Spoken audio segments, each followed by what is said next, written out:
The Beauty. In 1945, Japan's war was finally over. It was starting to heal. Rebuilding of buildings and roads had started, and everyone was trying to get back to their normal lives as much as they could. In a small town near the port, people were beginning to feel happy again. Shops were reopening, people walking on the streets, buying the delicious street treats. Women in kimonos with the wooden sandals were laughing and joking around with their friends again. Life was looking beautiful. Finally, marriages were starting to take place. Beautiful brides and grooms looking into each other's eyes as they promise each other the world and love. Life was good.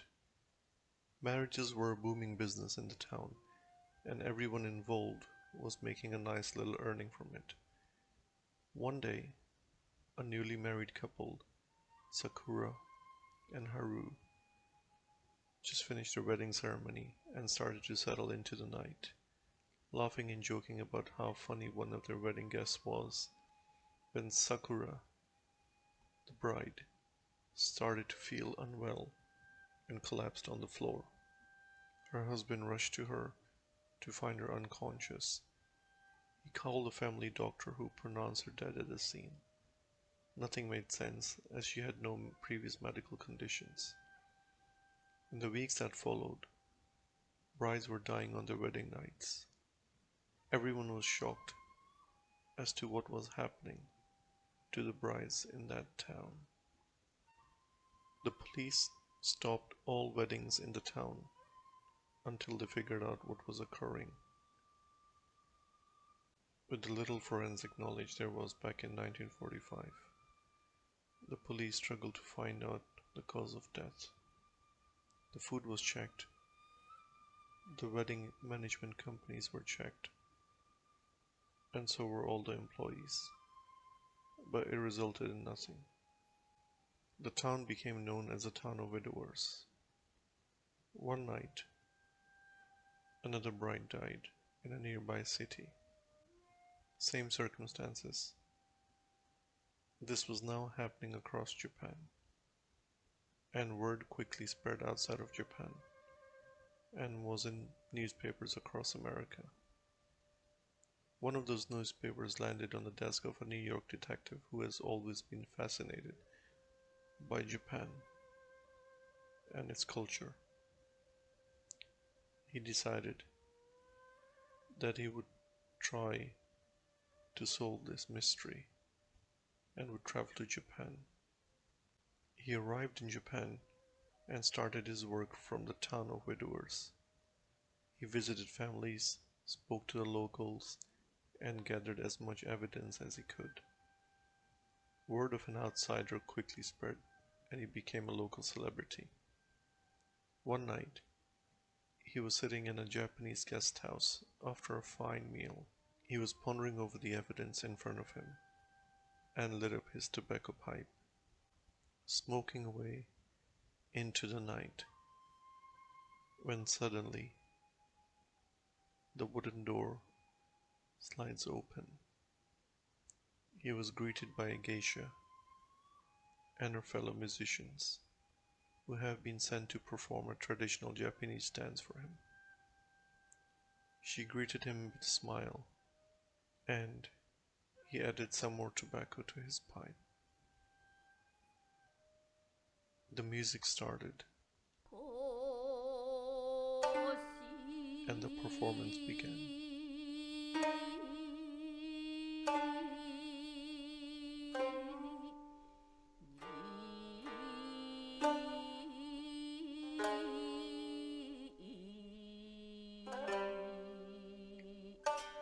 The dance portrayed a story about lost love and how a woman who was angelic had her heart broken and became a devil.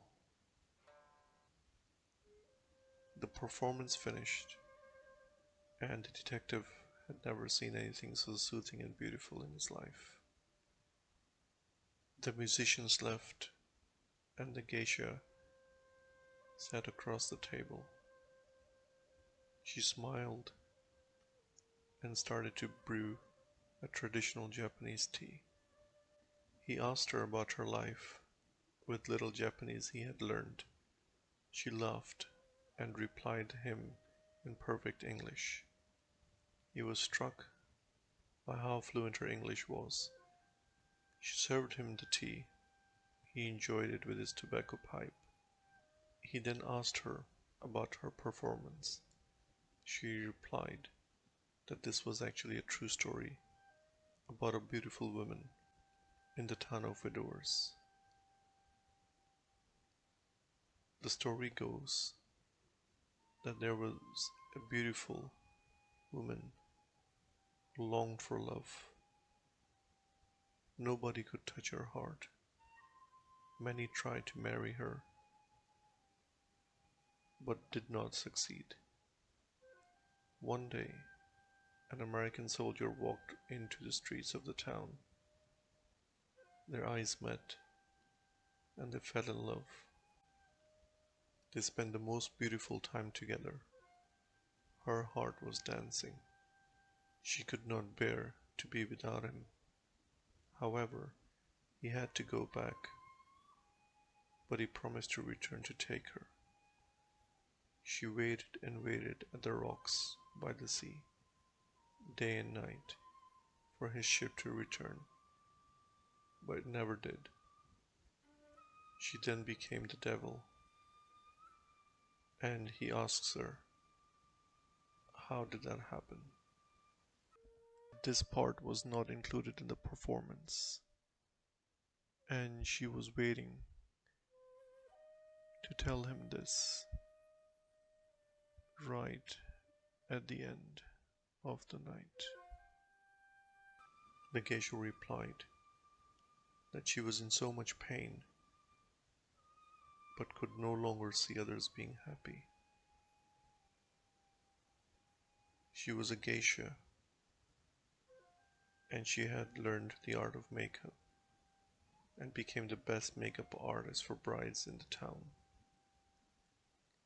She then finally decided to add poison in the lipstick for her brides. It was a slow poison and would take hours to kill them. The town became the town of widowers, and she would be at every funeral smiling away at the back. She moved out of the town once marriages were stopped and started to kill throughout the country. The investigator started to feel very uneasy and collapsed on the floor. She tells him that the devil had visited him that night in the form of a beauty too, and that the story was hers. The investigator died that night, taking the secret of the geisha with him. She got up, took any evidence of the poison in the tea with her, slided the wooden door open. She put on her wooden sandals and walked into the night. She got onto a train in a private cabin, moving on to another city, another victim, smiling away. Her love made her an angel, but her pain made her the devil.